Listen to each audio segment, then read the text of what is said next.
Hi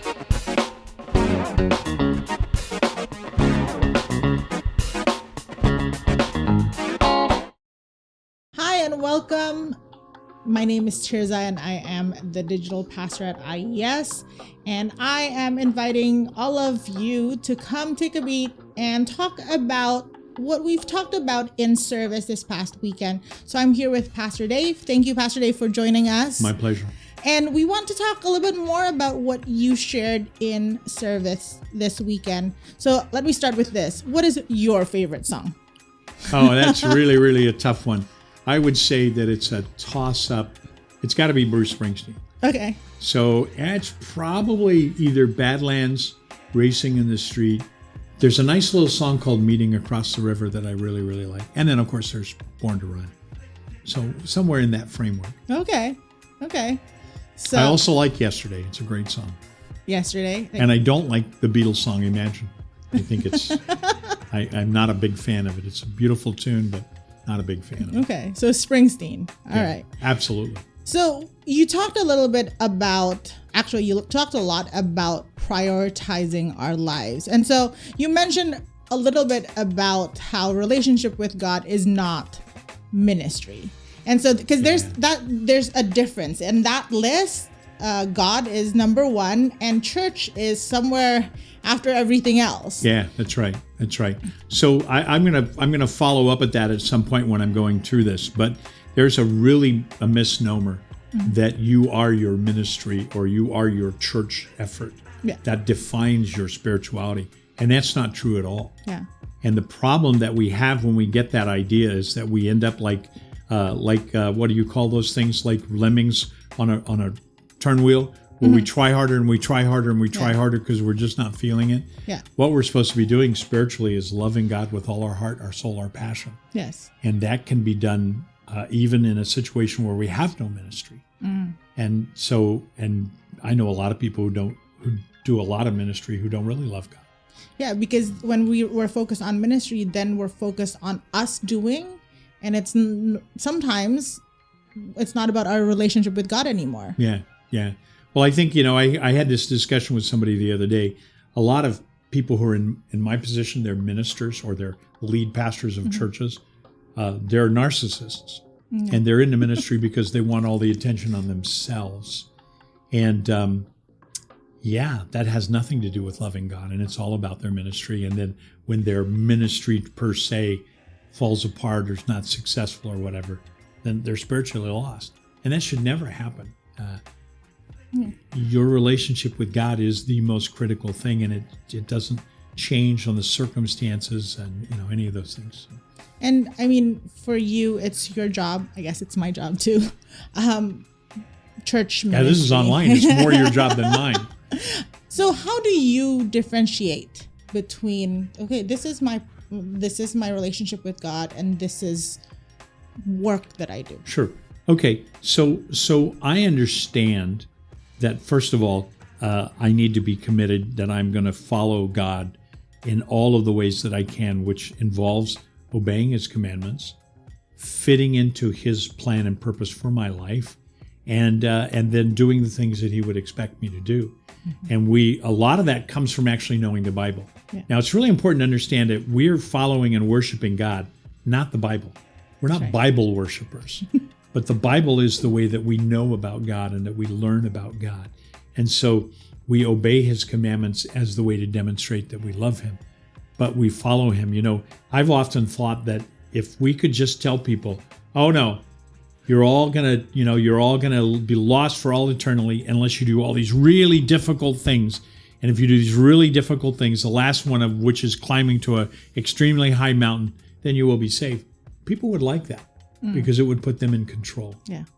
Following God, loving God, obeying God is about turning it all over to Him. Yeah. But that's why it works with every other aspect of our lives. So a little bit more of a practical question. And I hear this a lot in ministry when I was, working with teenagers and even with young adults. So how do you obey God and obey parents who might not be in the Lord, but they're asking you to do different things. I get this all the time. I mentioned tonight in the sermon, and if you haven't watched it, by the way, go watch it. And it's the most controversial thing I've ever had. And I had an older gentleman come up to me and say, "Are you saying that my children, adult children, they should have a relationship that's solid between them, and their relationship as husband and wife is a priority over their relationship as my children?" I said, "Yes." And he said, "You take that back or I'm leaving." And I said, "Good luck." I mean, So did he leave? He did. Okay. He did leave. Wow. I'll go into this another time when I go on to the next steps. But very, very, very much at the beginning, when God created Eve for Adam, and they came together in this incredible, he can't survive without her, and she has the ability to make him what he could never be. This great promise that she is the one who really helps him as a partner. And then the Word of God says, for this reason, a man and a woman will leave, and they will be together. They will leave the parents. Now, this is a patriarchal society. The father may very well have been the chief. It's not to say that they have to run off into the wilderness. It just simply means that at that point, she becomes a priority over his father, which is a staggeringly different idea than most people have. Radical idea. And so we just embrace that and we say, this is the way God created us. And if we have a right relationship with God, we can do that well. But the other important part of that to understand is with all of these things, in the scripture, we're told to do two things with parents. We're told to honor them, and then we're told that children obey them. Now, that word children is a really complicated word in English. Yeah. And it's complicated in other languages as well. I have a daughter, and she is my only child, our only child, but she's not a child anymore. She's an adult. So when she was a child, she had to obey me. She's an adult. She doesn't have to obey me, but she has to honor me. Yeah. And so if you're a Christian and your parents ask you to do something wrong that you can't do because you're a follower of God, you would dishonor them by obeying them because you would be doing something wrong because they've asked you to do it. That's not a way, they may be unscrupulous people, but you can't be unscrupulous, and you don't want to expose them as being unscrupulous. So that's the answer there. Yeah. You honor your parents with the way you do things, even if they're non-believers. But unless you are, given society and culture of that first century world, unless you are under 18, you don't have to obey them. Now, within the Roman culture, the pater familia, the father was actually the head, and they were always under him, and he could even put to death. So, that would have been another issue of obedience, but it's not. So what you're saying is that by honoring your parents and obeying God, that is actually the best way to follow God. You're aligning things. Yes. So you're following God, and then you honor your parents. And if your parents ask you to do something that's dishonoring, you don't do it because it's wrong. So the classic example is you work with your family business, and a part of your family. And by the way, this sounds very Asian, but I first heard of this in the States. I had a guy that was a friend of mine, and he worked for a family business very successfully, and then he became a follower of Jesus. The family business was a big, huge car dealership, richest person in their town. And he couldn't do it anymore because it was his job to lie to people about the value of the cars that they were trading in and the value of the cars that they were buying. And he finally went to his dad and said, "I can't do this anymore." And I thought he honored his father by doing that. His father didn't agree, but that was the context. As a Christian, he no longer could do that. And then that placed his relationship with his father. Sure, there was a strain, but it was aligning with what was going on in his life. Yeah. So another interesting application question. So how does our relationship with God affect how we spend our money? Oh, that's a really good question. One of the things I'm going to do in this series is I'm going to talk about money and all the things about money. First of all, probably uniquely amongst a lot of ministers, I want to say that I think that it's really important that we embrace listening to God's voice in our giving. So I fully respect people who tithe. I think tithing is a great system and everything else, but it's not a New Testament command for Christians. we're told to give generously, joyfully, and a number of other things. And I'll bring that up at a few weeks down the road. And when I preach that, we can have that discussion. Yeah, of course. But what I always tell people is this. You ask God what you're supposed to give, and then you give it. You ask him where you're supposed to give, and then you give it. And as long as you honestly do that, everything is fine. I was in the context of a discussion, and we were discussing a few days ago the story of the widow and the widow's mite. Yeah. And we were reminded in that particular story that God doesn't care how much you give. He cares how much you have left. And that's the real issue of that story. She gave away what she had, and the rich people gave way, way more, but they didn't give out of any sort of, they gave out of their extra. So she gave more no matter what. And as long as we understand that, we obey God when he speaks to us, and we learn. I had experiences, I'll tell you one of my famous stories. When I was a student in Bible school, This is the same Bible school I went to? Yeah, same Bible school that my daughter went to.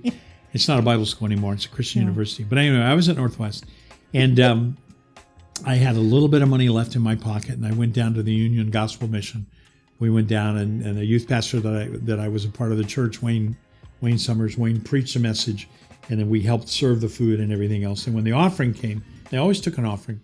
I felt like the Lord was telling me, you got that like $10 in your pocket. You need to put that in the offering. I told him, I said, look, Lord, that's all my money to the end of the month, da-da-da. And so I didn't do it. And honestly, I can honestly say it's one of the few times in my life I felt like I should give that I didn't do it. A few days later, a guy came to Northwest, a friend of my parents, Dwayne Dorsing. And Dwayne came to look for me. And it was my freshman year. And he came and visited with me. I think he might have taken me out for lunch. We had a nice visit. And then he slipped me $50 as he left. I was so thrilled. And the Lord said, no, that's mine. You were going to get that. You're supposed to give your 10 because you didn't need it anymore. I asked you to give your 10 because you were going to get the 50. You didn't give the 10. You kept it. The 50 is mine. You have to give it. And I realized, oh yeah, if I would have listened to God and obeyed God, I would have ended up with a great blessing. Yeah. But because I disobeyed God, I ended up with a better lesson. And so I'm convinced when the Lord tells me to give, I give. And that's in alignment with putting him first. Yeah. So our faith is actively involved in how we spend our money, how we allocate. Spend our time. Yeah. Spend our relationships. Yeah. In all of those things. But it has to be based on our faith. It has to be based on that relationship with who God is and what he wants of us. And then all these other things can be brought into alignment. And this is why the thing I talked about marriage is really important, because there is no other grounds in which people can build a lot of, we all know people who are just nice people, and they get married to other nice people, and they have a wonderful life together. And we all know people who aren't very nice people, and their marriages fall apart. Yeah. Because they have no common foundation that they can work on. I remember one particular circumstance working with a couple, and and we said, we have to base this on the Bible. And the guy said, why? The Bible's just a book of stories. Well, they were not able to build health into their relationship because they didn't have a common ground. They were out of alignment. So one last question. In your sermon. Oh, I like this. Let's stop. In your sermon, you, part of what you invite all of us to do is to reset or set our priorities straight. And so while we're doing that, I know it's good on paper, but it's a little bit interesting. What is something that you can encourage our congregation members as they reset their priorities? What should they do, think, pray for? I think that, the easiest way to probably do this is to ask yourself the question, if I were really going to make God and my faith in God the most important thing in my life, what needs to change?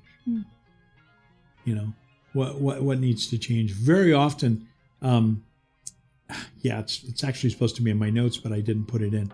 Very often we think of our spirituality in terms of what we don't do. And I would like us to recast it and ask ourselves the question, what do I need to do? Yeah. Now, there probably are things we need to stop doing, but that shouldn't be the focus. What do I need to do to draw closer to him? How do I do that? How how do I put my heart and my soul? You know, one of the words that's really popular with a certain age group is the word passion. How do I make my relationship with God my passion? Yeah. And I think that would be a really, really good way to put it. And it's not by shouting or by jumping around or anything else like that. It's really a thing of the heart. Yeah. All right. Well, thank you, Pastor Dave. Thanks so much for joining us. And so let us just leave you with this. What do you need to do to reset your priorities this week, starting this week?